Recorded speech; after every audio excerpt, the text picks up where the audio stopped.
साथियों नमस्कार। पटना बिहार से मैं अमिताभ कुमार दास, IPS 94 बैच, और आप देख रहे हैं मेरा अपना YouTube चैनल दास बोले बिंदास। साथियों, इस चैनल में मैं आपको ऐसी जानकारियां भी देता हूं जिनको जानना ज़रूरी है, लेकिन जिनको ज़्यादातर लोग नहीं जानते। आज मैं आपको बताऊंगा कि अमेरिकी राष्ट्रपति डोनाल्ड ट्रंप जल्द ही ग्रीनलैंड पर कब्जा करने वाला है और ग्रीनलैंड पर हमले की आप समझिए तैयारियां पूरी हो चुकी हैं। ये वीडियो बहुत रोचक और ज्ञानवर्धक है, इसे आखिर तक दिल थाम कर देखिए। साथियों, कहानी शुरू से शुरू करते हैं। सबसे पहले जानते हैं ग्रीनलैंड है क्या। तो ग्रीनलैंड दुनिया का सबसे बड़ा टापू है, सबसे बड़ा द्वीप है, लार्जेस्ट आइलैंड है इस दुनिया का ग्रीनलैंड, जो आर्कटिक क्षेत्र में आता है, हिंदी में जिसे उत्तरी ध्रुव कहते हैं। आप जानते हैं उत्तरी ध्रुव को आर्कटिक कहते हैं, दक्षिणी ध्रुव को एंटार्कटिक कहते हैं। तो ग्रीनलैंड आर्कटिक क्षेत्र में आता है और ग्रीनलैंड जो है वो कोई अलग देश नहीं है, ये डेनमार्क का हिस्सा है। यूरोपीय देश है डेनमार्क।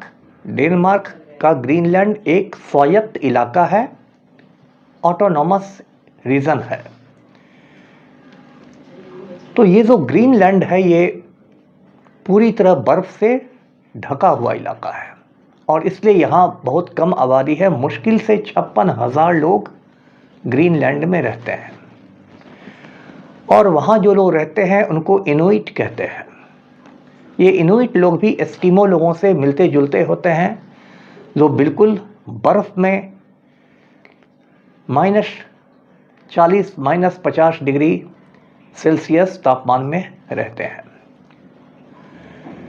साथियों, ग्रीनलैंड का भौगोलिक महत्व बहुत ज़्यादा है। यदि आप दुनिया का नक्शा देखेंगे तो पाएंगे कि ग्रीनलैंड उत्तरी अमेरिका और यूरोप के बीच में है, बीचों बीच है। और ये जो गैप है इसको GIUK गैप कहते हैं, ग्रीनलैंड आइसलैंड यूनाइटेड किंगडम।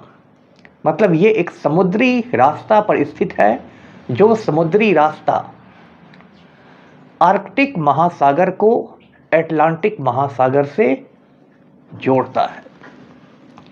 मतलब उस रास्ते बहुत सारे जहाज गुजरते हैं, जंगी जहाज भी हो सकते हैं, वो युद्धपोत और व्यापारिक जहाज भी हो सकते हैं, तिजारत करने वाले जहाज भी हो सकते हैं। और ग्रीनलैंड में ज़मीन के नीचे बहुत सारे खनिज भी मिलते हैं, मिनरल्स भी मिलते हैं। अब साथियों, मैं आपको बता दूं कि जब सेकेंड वर्ल्ड वॉर चल रहा था, द्वितीय विश्व युद्ध जो 1939 से 45 तक चला, उस दौरान हिटलर की जर्मनी ने डेनमार्क पर कब्जा कर लिया था। तो अमेरिका को टेंशन हो गया कि कहीं अब ग्रीनलैंड पर भी जर्मनी का कब्जा ना हो जाए। तो अमेरिका ने द्वितीय विश्व युद्ध के समय, दूसरी आलमी जंग के समय ग्रीनलैंड पर कब्जा कर लिया था। और जब सेकेंड वर्ल्ड वॉर खत्म हुआ तब अमेरिका ने ग्रीनलैंड को वापस कर दिया डेनमार्क को। 1953 में ये जो ग्रीनलैंड है ये बिल्कुल औपचारिक रूप से डेनमार्क का हिस्सा बन गया 1953 में। और उसके बाद धीरे धीरे इसको स्वायत्तता मिलने लगी, ऑटोनॉमी मिलने लगी, खुद मुख्तारी। और उसके बाद 2009 में ग्रीनलैंड को इस हद तक स्वायत्तता मिल गई कि ग्रीनलैंड लगभग सभी मामलों में एक आज़ाद मुल्क जैसा है, लेकिन उसकी जो विदेश नीति है, रक्षा नीति है, फॉरेन पॉलिसीज़, डिफेंस पॉलिसीज़, ये सब डेनमार्क तय करता है। डेनमार्क जो है वो यूरोप के उत्तरी हिस्से में है, जिस इलाके को स्कैंडिनेविया कहते हैं। तो स्कैंडिनेविया में 4 देश हैं, नॉर्वे, स्वीडन, डेनमार्क और फिनलैंड। तो डेनमार्क जो है किंगडम ऑफ डेनमार्क है, लेकिन मतलब वहाँ राजा रानी होते हैं, लेकिन असली जो ताकत होती है वो प्राइम मिनिस्टर के हाथ में रहती है, प्रधानमंत्री के हाथ में रहती है। अब साथियों, इधर ग्रीनलैंड पूरी दुनिया में छाया हुआ है, सुर्खियों में है, क्योंकि जो अमेरिकी राष्ट्रपति है डोनाल्ड ट्रंप, जो किसी इंटरनेशनल गुंडा से कम नहीं है, उसकी बुरी नज़र जो है वो ग्रीनलैंड पर पड़ गई है। गिद्ध दृष्टि जिसको कहते हैं, जैसे आसमान में जो गिद्ध उड़ता है, वल्चर उड़ता है, उसकी एकदम तेज़ निगाह रहती है धरती पर जो मुर्दे होते हैं उन पर। तो डोनाल्ड ट्रंप भी एक तरह से उसी गिद्ध की तरह मंडराता रहता है पूरी दुनिया पर। डोनाल्ड ट्रंप ने ग्रीनलैंड पर अमेरिकी दावा ठोक दिया है और ट्रंप का कहना है कि अमेरिका को ग्रीनलैंड पर कब्जा करना चाहिए, क्योंकि ग्रीनलैंड का बहुत ज़्यादा सामरिक महत्व है, स्ट्रेटजिक इम्पोर्टेंस है और अमेरिका की सुरक्षा के लिए ग्रीनलैंड ज़रूरी है। और डोनाल्ड ट्रंप की टीम में एक सज्जन हैं, उनकी बीवी ने हाल में ग्रीनलैंड का एक नक्शा पोस्ट किया सोशल मीडिया पर। वो नक्शा पूरा अमेरिकी झंडे से ढका हुआ था। जो अमेरिका का झंडा है जिस पर सितारे हैं और धारियां हैं, स्टार्स एंड स्ट्राइप्स कहते हैं, उस अमेरिकी झंडे से ग्रीनलैंड पूरा ढका हुआ था। तो जब से डोनाल्ड ट्रंप ने ये कहा है, पूरी दुनिया में और ख़ासकर यूरोप में लोग बहुत फिक्रमंद हो गए हैं और यूरोप के 7 देशों ने अभी एक जॉइंट स्टेटमेंट जारी किया है, संयुक्त रूप से एक बयान जारी किया है और डोनाल्ड ट्रंप के इस रवैये की निंदा की है और कहा है कि ग्रीनलैंड का जो फ्यूचर है वो डेनमार्क और ग्रीनलैंड ही तय करेंगे और कोई मुल्क तय नहीं करेगा। ये 7 जो देश हैं, इनके नाम है Britain, Germany, France, Denmark, Italy, Poland और स्पेन। अब एक दिलचस्प बात मैं आपको बता दूं कि जो डेनमार्क है ये नेटो का हिस्सा है। अब आप कहेंगे कि नेटो क्या होता है, तो नेटो का मतलब होता है नॉर्थ अटलांटिक ट्रीटी ऑर्गेनाइजेशन, उत्तरी अटलांटिक संधि संगठन। जब द्वितीय विश्व युद्ध के बाद शीत युद्ध शुरू हुआ, सोवियत यूनियन और अमेरिका के बीच, दोनों महाशक्तियों के बीच खींचतान शुरू हुई, तो दोनों ने अपने अपने संगठन बना लिए। अमेरिका के लीडरशिप में, अमेरिका की रहनुमाई में जो मुल्क आए उन्होंने नेटो बना लिया और सोवियत यूनियन की रहनुमाई में जो मुल्क थे उन्होंने वार्सा पैक्ट बना लिया। और एक समय दुनिया के ये हालात थे कि यदि नेटो और वार्सा पैक्ट मुल्कों के बीच जंग छिड़ जाती तो समझिए कि तीसरा विश्व युद्ध हो जाता। 1991 में सोवियत यूनियन का पतन हो गया तो वार्सा पैक्ट तो खैर ख़त्म हो गया, लेकिन नेटो आज भी जिंदा है और डेनमार्क भी उस नेटो का एक मेंबर है।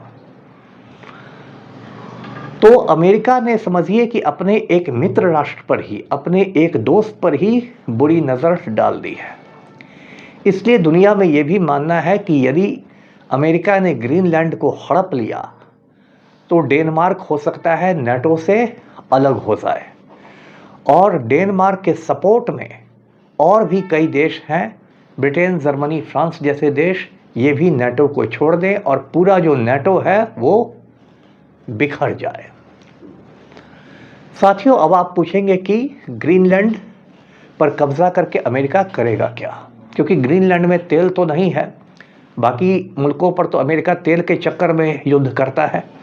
तो ग्रीनलैंड का मैंने जैसा बताया सामरिक महत्व तो बहुत ज़्यादा है, स्ट्रेटजिक इम्पोर्टेंस इसको कहते हैं, यानी युद्ध के हिसाब से, जंग के लिहाज से ग्रीनलैंड की बहुत अहमियत है। वो यूरोप और नॉर्थ अमेरिका के बीचों बीच है और समुद्री रास्ते पर पड़ता है। तो सबसे पहले डोनाल्ड ट्रंप क्या करेगा यदि वो ग्रीनलैंड पर कब्जा करता है, कि वो ग्रीनलैंड पर एक बहुत बड़ा अमेरिकी सैन्य अड्डा बना देगा जिसको मिलिट्री बेस कहते हैं। और ऐसा अमेरिका ने दुनिया भर में किया है। जैसे सेकेंड वर्ल्ड वार के आखिर में जापान ने सरेंडर कर दिया था जब हिरोशिमा और नागासाकी पर अमेरिका ने एटम बम गिरा दिए, उसके बाद जापान पर अमेरिका का कब्ज़ा हो गया। बाद में अमेरिका ने कब्ज़ा तो छोड़ दिया, लेकिन जापान का एक टापू है ओकिनावा, ओकिनावा पर आज की तारीख में भी अमेरिका का बहुत बड़ा सैन्य अड्डा है, मिलिट्री बेस है, जिसमें हज़ारों अमेरिकन फौजी रहते हैं, अमेरिका के जंगी जहाज़ रहते हैं, विमान रहते हैं, सब कुछ रहता है। तो अमेरिका ग्रीनलैंड में भी वही करने वाला है। और उसके बाद जैसा मैंने कहा कि ग्रीनलैंड में बहुत खनिज भी हैं, मिनरल्स भी हैं, तो चूँकि वो पूरा बर्फ़ से ढका इलाका है तो वहाँ खनन कार्य यानी माइनिंग करना बहुत मुश्किल होता है। लेकिन आजकल दुनिया भर का तापमान बढ़ रहा है, जिसको ग्लोबल वार्मिंग कहते हैं। पूरी दुनिया पहले से गर्म हो रही है, तो गर्मी की वजह से बर्फ़ पिघलेगी और ग्रीनलैंड की भी बर्फ़ पिघलेगी, तो वहाँ भी खनन कार्य शुरू हो जाएगा। तो ये भी उसका एक एंगल है। अब साथियों, 3 जनवरी को जिस तरह अमेरिका ने वेनेजुएला पर हमला किया और वहाँ के राष्ट्रपति निकोलस मादुरो को गिरफ्तार करके न्यूयॉर्क के जेल में बंद कर दिया गया, उसके बाद लग रहा है कि दुनिया भर में अब अमेरिकी दादागिरी का जैसे समय आ गया है। मैंने पहले भी बताया है कि 1991 तक दुनिया में 2 सुपर पावर्स थे, अमेरिका और सोवियत यूनियन। 1991 में सोवियत यूनियन का पतन हो गया, तो अब कहते हैं कि यूनिपोलर वर्ल्ड है, मतलब सिर्फ एक सुपर पावर है, वो है अमेरिका। और लगातार डोनाल्ड ट्रंप गुंडई कर रहा है। पिछले साल जून महीने में डोनाल्ड ट्रंप ने ईरान पर हमला किया था। अभी भी डोनाल्ड ट्रंप ईरान को धमका रहा है। डोनाल्ड ट्रंप ने क्यूबा को भी धमकी दी है। तो आने वाले जो समय है उसमें ग्रीनलैंड पर यदि अमेरिका का कब्ज़ा हो जाएगा तो कोई ताज्जुब की बात नहीं होगी। लेकिन ये सब चीज़ें पूरे विश्व शांति के लिए खतरा है। इसको भारतीय शास्त्रों में, हिंदू शास्त्रों में इसको मत्स्य न्याय कहा गया है। मत्स्य का मतलब होता है मछली, फिश, और न्याय का मतलब होता है जस्टिस। तो मत्स्य न्याय का मतलब है मछलियों का इंसाफ।